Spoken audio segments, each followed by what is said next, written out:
సంఘం మనకు ఎన్నో శ్రేష్టమైన విషయాలు నేర్పిస్తుంది. దేవుని మందిరానికి రావాలి, దేవుని మందిరమునకు వెళుదామని జనులు నాతో అనినప్పుడు నేను సంతోషించాను.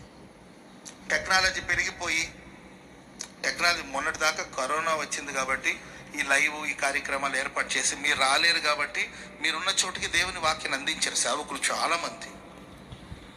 ఆదివారం పూట దేవుని సన్నిధికి రావడానికి ఎందుకంటే అవకాశం లేదు కాబట్టి ప్రభుత్వాలు అలాంటి చట్టాలు తీసుకొచ్చింది కాబట్టి ప్రభుత్వ చట్టాలని మనం గౌరవించాలి. కాబట్టి వ్యాధి స్ప్రెడ్ అవ్వకుండా, కరోనా స్ప్రెడ్ అవ్వకుండా ఇక వేరే మార్గం లేదు కనుక లాక్డౌన్ విధించారు కనుక ఇళ్లలో ఉన్నారు కాబట్టి లైవ్ ద్వారా దేవుని వాక్యాన్ని అందించారు. సరే, అప్పటి పరిస్థితిని బట్టి ఇప్పుడు కొంతమందికి అన్ని ఏర్పాట్లు ఉన్నాయి, వసతులు ఉన్నాయి రావడానికి, అయినా కొంతమంది దేవుని మందిరానికి రావట్లే, దేవుని సన్నిధికి రావట్లా.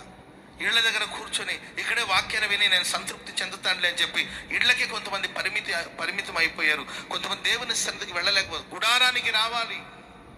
అబ్రహాం ఎక్కడికి వెళ్ళి ఒక గుడారాన్ని ఏర్పాటు చేస్తాడు. ఆత్మీయంగా ఇది దేవుని మందిరం, దేవుని గుడారం, ఆశీర్వాదం రహస్యం. దేవుని మందిరం రావాలి. దేవుని మందిరం ఎన్నెన్నో మేళలు ఉన్నాయి.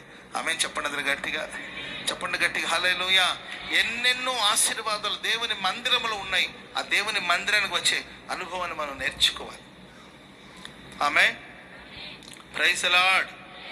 ఆ మధ్యకాలం ఒక ఆమె అంటండి, దైవజనులు యేసన్ గారు చెప్తా ఉంటారు. ఒక ఆమె, ఏమండి యేసన్ గారు, చర్చిలోనే దేవుడు వాక్యం వింటాడా, ఇంట్లో దేవుడు వాక్యం వినడా అని అడిగిందంట. ఎందుకు కొంతమంది కొత్త కొత్త ఆలోచనలు వస్తుంటాయి.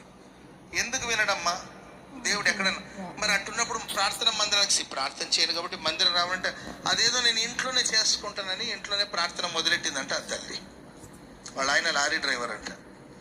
ఆదివారం పూట చర్చికి రాకుండా ఇంట్లోనే కూర్చొని ప్రార్థన చేసుకుంటుంది. ప్రార్థన చేసుకుంటా ఉంటే వాళ్ళ ఆయన అప్పుడే దిగాడంట. లారీ దిగి వస్తే ఏమో పెద్ద ముసుకేసుకుని యేసు రక్తమే జయం, యేసు రక్తమే జయం అని పాటలు పుసుకుని ఉన్న పాటలన్నీ పాడి ఓ గంతులు వేస్తుందంట. వాళ్ళ ఆయన కోపం వచ్చిందంట.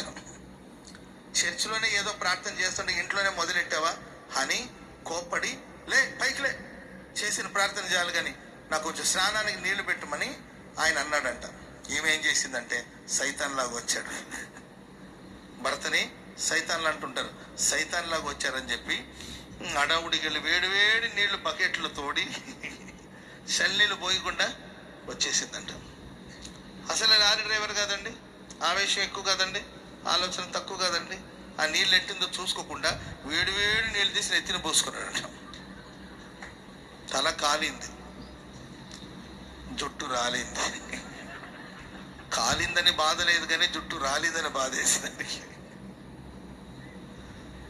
వెంటనే వేడి వేడి నీళ్ళు తీసుకొచ్చి మీ ప్రార్థనలో దేవా దిగునైనా దిగునైనా అంటుంటే తీసుకొచ్చి ఆ బకెట్ నెత్తినేసాడంట. మెడలో ఉన్న బకెట్ మెడలోనే ఉండిపోయింది. పరిగెత్తుకుంటూ దేవుని మందిరానికి వచ్చిందంట. Praise the lord. అయ్యా యేసన్ గారండి సాక్షికం చెప్తానండి అనిదంట. ఏంటి సాక్షికం అంటే, చర్చికి రాకుండా ఎవరైనా ఉంటే ఇలాంటి గతి పడుతుంది కాబట్టి గుట్టుగా దేవుని మందిరానికి రండి అని సాక్షికం చెప్పిందంట. ప్రియమైన వాళ్ళారా,